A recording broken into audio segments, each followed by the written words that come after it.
স্নিগ্ধ বিষ লেখিকা সানজিদা আক্তার মন্নি পর্ব ৩৬। মেয়েটি হাঁপাতে হাঁপাতে রাস্তায় টলে ওঠে, মনে হয় এখনই লুটিয়ে পড়বে পিচঢালা পথে। উপস্থিত সবাই লজ্জা বা সংকোচে চোখ নামিয়ে নিলেও নাজেমের দৃষ্টি স্থির থাকে মেয়েটির উপর। সে এক মুহূর্ত দেরি করে না, ঝড়ের বেগে ছুটে গিয়ে নিজের গায়ে চাদরটি খুলে মেয়েটির শরীর জড়িয়ে দেয়। তার কণ্ঠে এখন আকাশ ভাঙা আর্তনাদ। পুষ্প, কি হয়েছে তোমার? এই পুষ্প। পুষ্প, এই মেয়েটির নাম পুষ্প নাজেম চাচার এককালের হৃদস্পন্দন, তাদের গ্রামের স্কুলের হেডমাস্টারের মেয়ে। সময় স্রোতে সম্পর্কটা মলিন হলেও নাজেমের বুকের গভীরে পুষ্পর জন্য ভালোবাসা আজও অমলিন, ঠিক আগের মতোই তীব্র। তাদের বিচ্ছেদ হয়েছে ৩ বছর হলো। টলে পড়ে যাওয়া পুষ্পকে শক্ত করে বুকে জড়িয়ে ধরে নাজেম। ভয়ে আর উৎকণ্ঠায় গলার স্বর কেঁপে ওঠে তার। বসে থাকা অবস্থাতেই চিৎকার করে ওঠে সে, কি হয়েছে তোর সাথে? ও পুষ্প, বল, কে করেছে এমন? ও পুষ্প, কথা ক পাখি আমার, বল আমারে, বল না কি হয়েছে তোর? তৌসির গাড়ি থেকে পানির বোতল নিয়ে দ্রুত পায়ে এগিয়ে আসে, তাদের সামনে বসে পড়ে ধমকের সুরে বলে, বাঞ্চদের নাতি, আগে পানি খাওয়া, ও হাঁপাচ্ছে, একটু সময় দে।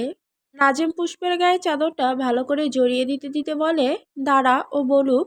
পুষ্পা এতক্ষণ পর মুখ খোলে, কাঁপা কাঁপা হাতে নাজিমের পাঞ্জাবির গলা খামচে ধরে সে হু হু করে কেঁদে ওঠে, নাজিম ভাই, আমাকে বাঁচাও নাজিম ভাই। আমি আজ আসরের পর স্কুল থেকে প্রাইভেট পড়িয়ে আসছিলাম আসছিলাম আসছিলাম। কান্নায় কথা আটকে যায় পুষ্পের, বলতে পারে না কি বলতে চায়। তাকে এমন ভেঙে পড়তে দেখে নাজিম পরম মমতায় তার গালে হাত রাখে, আশ্বাস দিয়ে বলে, এই বল না কি হয়েছে, আমাকে বল। পুষ্প ডুকরে কেঁদে ওঠে এবার, চোখ বুজে থরথর করে কাঁপতে কাঁপতে একটা ভয়ে ভয়ে সত্য উচ্চারণ করে, আমাকে ৩ জন গ্রামের ওই পোড়া বাড়িতে তুলে নিয়ে গিয়ে ধর্ষণ করেছে।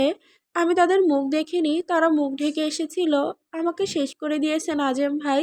আমি অনেক কষ্টে পালিয়ে এসেছি, আমাকে বাঁচাও। কথাটা শুনে নাজেমের মুখ দিয়ে আর কোনো শব্দ বের হয় না। সবাই স্তব্ধ হয়ে যায় এই কথা শুনে। কলিজায় ঘা লাগলে যেমন তীব্র জ্বালা হয়, ঠিক তেমন এক যন্ত্রণায় নীল হয়ে যায় নাজেম। পুষ্পের এই আর্তনাদ তার পৃথিবী কাঁপিয়ে দিচ্ছে। নাজেম কাল বিলম্ব না করে পুষ্পকে পাজাকলা করে কোলে তুলে নেয়। উঠে দাঁড়াতে দাঁড়াতে চোয়াল শক্ত করে বলে, কাঁদিস না পুষ্প, ওদের সব কয়টাকে আমি খুঁজে বের করে পিস পিস করব, তুই কাঁদিস না ফুল। পুষ্প ফুঁপিয়ে ফুঁপিয়ে বলে, আমার কি হবে? আমি তো এখন নষ্ট হয়ে গিয়েছি। আমাকে তো সবাই কলঙ্কিত বলবে, ধর্ষিতা বলবে। নাজমের চোখে আগুন, অথচ কণ্ঠে অদ্ভুত দৃঢ়তা। তোকে ওরা স্পর্শ করেছে, কেউ জানবো না। ওদের বিচার আমি করব, আমার আদালতে, আমি একান্তে। আর এই মুহূর্তে আমি তোকে বিয়ে করবো। বউ হবি তুই আমার, বল না বউ হবি? বিয়ে করব আমি তোকে, এক্ষুনি করব। কথাটা বলে নাজেম মিনহাজের দিকে তাকায়। মিনহাজ গাড়ি টান, সোজা কাজী অফিসের দিকে। এটা বলে মর্মাহত নিথর পুষ্পকে গাড়ির সিটে হেলান দিয়ে বসিয়ে দেয় নাজেম। তৌসির নাজেমের পাঞ্জাবির কলার পেছন থেকে টেনে ধরে তাকে একটু দূরে নিয়ে যায় আর ফিসফিস করে বলে, মাথা খারাপ হইয়া গেছে তোর ছোট চাচা? তুই একটা ধর্ষিতা মেয়ে বিয়ে করবি বলছিস? ৩ বেটা যাকে হাতিয়েছে ওরে তুই। তৌসিরের কথা শেষ হতে দেয় না নাজিম, তার আগেই জোরে শ্বাস নিয়ে কড়া গলায় বলে দেয়, ওকে আমি ভালোবাসি। এবার যদিও ১০০ পুরুষে হাতানো হয়, তারপরও আমি ওরেই বিয়ে করবো। কাজী অফিসে চল। তারপর সবার দিকে তাকে হুমকি দেয় এক প্রকার, কেউ যেন জানতে না পারে ও ধর্ষিতা। আমরা যেন জানতে না পারে। সবাইকে বলবো পছন্দ হয়েছে, বিয়ে করছি। চল তাড়াতাড়ি, আগে কাজী অফিস, তারপর হাসপাতালে। কারো কোনো কথায় তোয়াক্কা না করে নাজেম গাড়িতে উঠে পুষ্পের পাশে বসে। তৌসির আর কি বলবে? যার জীবন তার ইচ্ছে। আর পুষ্প তো নিজে যেচে কলঙ্কিত হয়নি, তাহলে পুষ্প কেন নাপাক হবে? পুষ্প তো পবিত্রই আছে। দীর্ঘশ্বাস সেরে ড্রাইভিং সিটের পাশে গিয়ে বসে তৌসির, তার পাশ ঘেঁষে বসে রুদ্র। জায়গা নেই তো কি আর করার। গাড়ির ভেতর পুষ্পকে নিজের বুকে শক্ত করে টেনে ধরে নাজেম তার মাথায় হাত বুলিয়ে দিতে দিতে পানির বোতলটা এগিয়ে দেয়। দুকুলি পানি খেয়ে পুষ্পের প্রাণটা একটু স্থির হয়। সেই স্থির চোখে নাজেমের বুক থেকে মাথা তুলে তাকায়। এই মানুষটাকে সে কত খারাপ ভাবতো, অথচ এই খারাপ মানুষটাই আজ তাকে নষ্ট জেনে বুঝে তাকে নিজের স্ত্রী হিসেবে গ্রহণ করছে। পুষ্প নাজেমকে অস্ফুট স্বরে বলে, আমার মতো ধর্ষিতা নারীকে কেন বিয়ে করছো? আমি তো এখন কলঙ্কিত।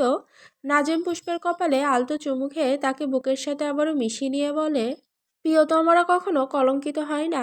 নাজেমের বুকের ভেতর এখন তুমুল ঝড় চলছে, যা সে কাউকে বোঝাতে পারছে না। হঠাৎ দাঁত চেপে তৌসিরকে উদ্দেশ্য করে বলে ওঠে, তৌসির, আগামীকাল যেন ওই জানোয়ারগুলো তোর নরখাদকদের খাবার হয়। তপ্ত শ্বাস ছেড়ে তৌসির উত্তর দেয়, হয়ে যাবে, চিন্তা করো না। চলো আগে কাজী অফিস, এখানে পুষ্পের কোনো দোষ নেই, পুষ্প পুষ্পই রয়েছে।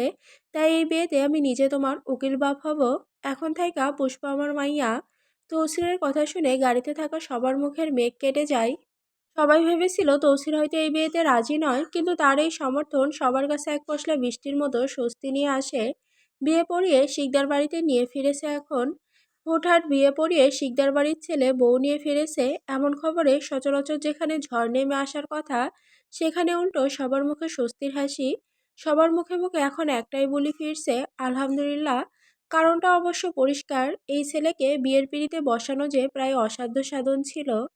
তার উপর এভাবে ঘরোয়া বিয়েতে বেঁচে গেল বিশাল অঙ্কের খরচ।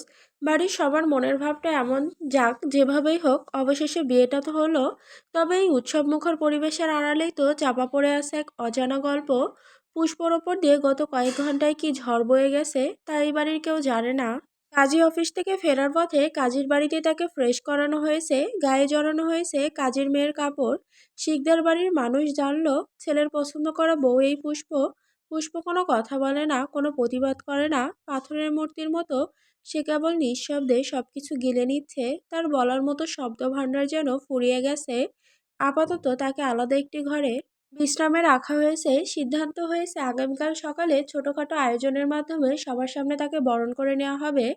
ওদিকে পুষ্পর বাবাকেও খবরে পৌঁছে দেওয়া হয়েছে, মেয়ে নিখোঁজ হয়, যিনি কিনা একটু আগেও পুলিশ স্টেশনে অস্থির হয়ে ঘুরছিলেন। বিয়ের খবর শুনে তিনি আকাশ থেকে পড়লেন না, বরং অদ্ভুত এক প্রশান্তি অনুভব করলেন। রাগে ফেটে পড়ার বদলে তিনি উল্টো খুশি। বিবিজানকে জানালেন কাল সকালেই তারা মেয়ে জামাইকে দেখতে আসবেন। বিবিজান ফোনটা রেখে গম্ভীর ভাবনায় ডুবে যান। দীর্ঘ অভিজ্ঞতায় তিনি এমনটা আগে দেখেননি। মেয়ে পালিয়ে বিয়ে করেছে শুনে কোনো বাবার এমন নির্লিপ্ত, এমনকি খুশি হওয়ার নজির কি আছে?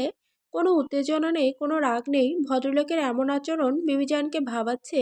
তিনি ভাবতে বাধ্য হচ্ছেন, এই সহজ সমীকরণের পেছনে কোনো জটিল অঙ্ক নেই তো। দোতলার করিডোরে ছায়ার মতো দাঁড়িয়ে আছে নাঝা। নিচে নামেনি সে, করিডোরে দাঁড়িয়ে সব দেখছে। এই বাড়িতে হঠাৎ পুষ্পকে দেখে বিস্ময়ে তার চোখ বড় বড় হয়ে যায়। পুষ্প এখানে কেন?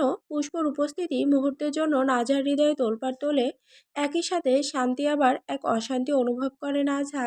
তবে সব দোটানা ছাপিয়ে শেষমেশ তার ঠোঁটের কোণে ফুটে ওঠে এক চিলতে স্বস্তির হাসি। নিজের অজান্তে বিড়বিড় করে ওঠে সে, তাহলে কি আমি মুক্ত? স্বার্থের এই অদৃশ্য শিকল থেকে আমি কি ছাড়া পেলাম? এখন কি আমি নিজের মতো করে সংসার করতে পারবো? গভীর এক দীর্ঘশ্বাস ছেড়ে নাঝা নিজেই নিজেকে উত্তর দেয়, আলহামদুলিল্লাহ, এখন আমি মুক্ত। অনেকক্ষণ পর তসি সবকিছু শেষে ঘরে ফেরে। ঘরে প্রবেশ করে দেখে নাঝা আয়নার সামনে বসে চুল আঁচড়াচ্ছে। তসি দীর্ঘশ্বাস ছেড়ে নাঝার পেছনে গিয়ে দাঁড়ায়। নাঝা মুখ ফুলিয়ে বসে আছে। এবার কেন মুখ ফুলাচ্ছে এই নারী, তা তৌসির জানে না।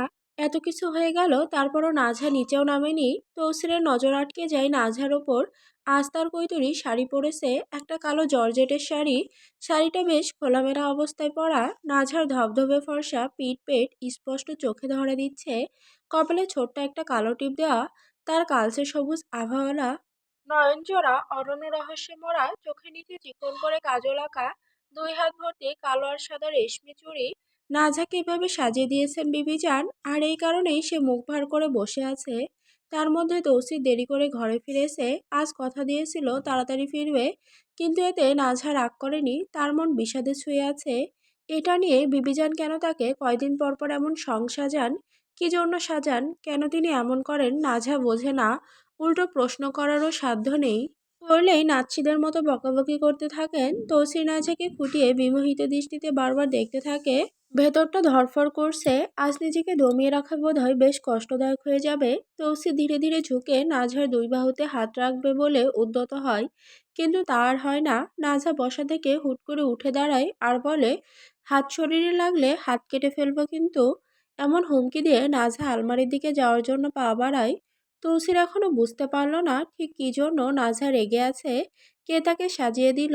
তৌসির ভালো করেই জানে নাঝা নিজে এমন সুন্দর করে সাজার পাত্রী নয়। তৌসির নাঝাকে আটকাতে চট করে তার শাড়ির আঁচল ধরে টেনে ফিসফিসিয়ে ওঠে, ফ্যাত ফ্যাত করিস না, শরীরটা বড্ড ক্লান্ত। আয় না, একটু বুকে আয়। এমন করতেছস কেন, শাওয়ার নাতিন? এটা বলতে বলতে তৌসি নাজহার শাড়ির আঁচল হাতের মুঠোয় নিয়ে গুটিয়ে নাজহার একদম নিকটে গিয়ে তার ঘাড়ের কাছে মুখ নিয়ে এসে বলে, কি হইছে? কে এত সুন্দর কইরা সাজাইয়া দিছে?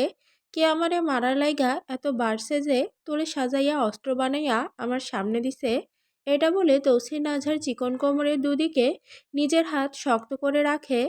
নাজা চিল্লিয়ে ওঠে, আর কে দিবে শুনি? আপনার যে প্রথম বউ আছেন, যাকে আমার আগে সাঙ্গা করেছেন, সে সাজিয়ে দিয়েছেন।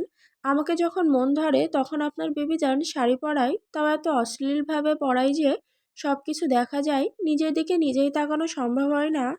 উনি কেন এমন করেন? আমি থাকবো না আপনার সংসারে, আমি চলে যাব, আমি চলে যাব ওনার যন্ত্রণায়। তৌসির নাজহার অভিযোগগুলো শুনেও কিছু বলে না। বলার তো পরিস্থিতি এখন তার নেই। তার যে ভারী নেশা লেগেছে, তার নাঝার নেশা লেগেছে অন্তরে। তৌসির নাঝাকে নিজের দিকে ঘুরিয়ে ধীর লয়ে নাঝার সামনে হাঁটু গেড়ে বসে পড়ে।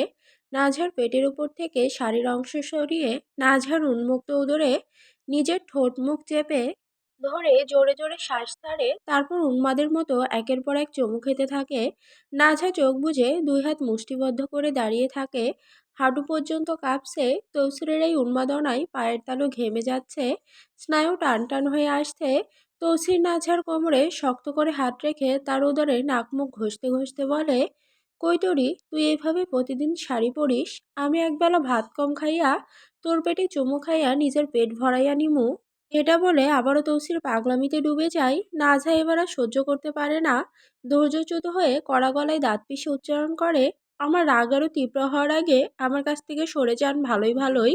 তৌসির কি এসব সোনার পাত্র? না, সে তো এসব সোনার বান্দা নয়। তৌসির উঠে দাঁড়ায়, দাঁড়িয়ে নাঝার মুখের দিকে কিছুক্ষণ চেয়ে থেকে চিলের মতো টান মেরে নাঝার পাতলা শরীরটা নিজের বাহুডোরে বন্দি করে নিয়ে বিছানার দিকে হাঁটতে হাঁটতে বলে, রাগ করিস না শাওয়ার মাইয়া, আজ তোর লগে কিছু একটা মনে হয় হইয়া যাইব আমার।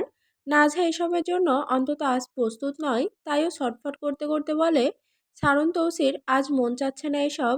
তৌসির নাজাকে বিছানায় বসিয়ে দিয়ে ধীরে ধীরে তার পায়ের কাছে বসে, তার ডান পায়ের পাতা হাতে তুলে নিয়ে তার পায়ের পাতায় চুমু খায়। নাজা দুই হাতে বিছানার চাদর খামচে ধরে বলে, তৌসির কি করছেন? পা থেকে সরুন না। তৌসির নাজহার কথাটা মানে সে ধীরে ধীরে বিছানায় উঠে বসে নাজহার ব্লাউজের ফিতেটা খুলে দিতে দিতে ফিসফিসিয়ে ওঠে, খুলে নেই কৈতরি সব। তৌসিরের ঠান্ডা আঙুলের ছোঁয়া নাজহার অনাবৃত পিঠ ছুঁয়ে যায়। ব্লাউজ কাটিংয়ের ফাঁকে নাজহা ছটফটিয়ে বলে, হাত সরান না, কেমন করছে শরীর, ঝিনঝিন করে কাঁপছে। তৌসির নাজহার পরিধেয় বাঁধনগুলো একে একে খুলে দিতে শুরু করে। তৌসিরের হাত দুটো ধীলয়ে উঠে আসে। ওর আঙুলের ডগা যখনই নাজহার পিঠের এক একটা ফিতে স্পর্শ করে, অমনি এক বিদ্যুৎ চমকের মতো শিহরণ খেলে যায় নাজহার মেরুদণ্ড জুড়ে। নাজহা কাঁপছে, থরথর করে কাঁপছে ওর চোখের পাতা, কাঁপছে হাতের আঙুলগুলো। সে চাইলেও এই কাঁপুনি থামাতে পারছে না। তৌসির খুব আলতো করে পৃথিবীর সবচেয়ে দামি কোনো কাচের জিনিস ছুঁয়ে যাচ্ছে, ঠিক সেভাবেই ফিতের বাঁধনটা ধরে একটা টান, বাঁধনটা আলগা হয়ে যায়। ফিতাটা খুলে যাওয়ার সাথে সাথেই তৌসিরের তপ্ত আঙুলগুলো নাঝার পিঠের মসৃণ ত্বক ছুঁয়ে দেয়। সেই ছোঁয়ায় নাঝার শরীরে কাঁপুনি আরও বেড়ে যায়। ওর মনে হচ্ছে পায়ের নিচ থেকে মাটি সরে যাচ্ছে। তৌসিরের আঙুলগুলো পিঠের উপর দিয়ে খুব ধীরে ধীরে চলাফেরা করছে, আর প্রতিটি স্পর্শে নাঝার বুকের ভেতর তোলপাড় হয়ে যাচ্ছে। সে শক্ত করে নিজের ঠোঁট কামড়ে ধরে, চোখ দুটো বুজে ফেলে আবেশে। তৌসিরের এই স্পর্শে কোনো তাড়া নেই, আছে শুধু এক গভীর সম্মোহন, যা নাঝাকে এই মুহূর্তে কাছে পুরোপুরি অবশ করে দিচ্ছে। নাঝার এমন কাঁপুনি দেখে ধমকে ওঠে তৌসির, শাওয়ার মাইয়া এমনে কাপস কেন? এটা বলেই তৌসির নাঝার বক্ষবন্ধনীর বাঁধন ফসকে দেয়।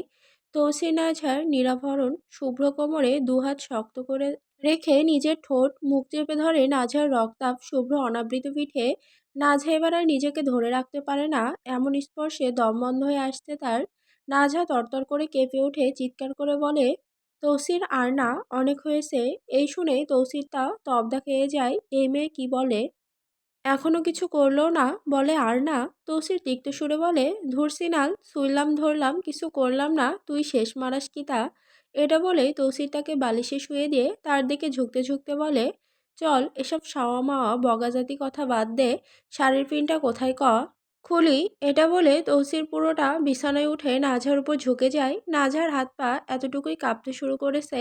নাঝা কাঁপা হাতে বিছানার চাদর খামচে ধরে চোখ বুজিয়ে মিনমিনিয়ে বলে, পিন নেই তো। এ শুনে তৌসির মহা খুশি হওয়ার জোগাড়। ও মুচকি হেসে বলে, যাক, শাওয়া মাওয়া হ্যান ত্যান খুলতে হইব না, একটা নেই শাড়ি হাতে আনতে পারমু।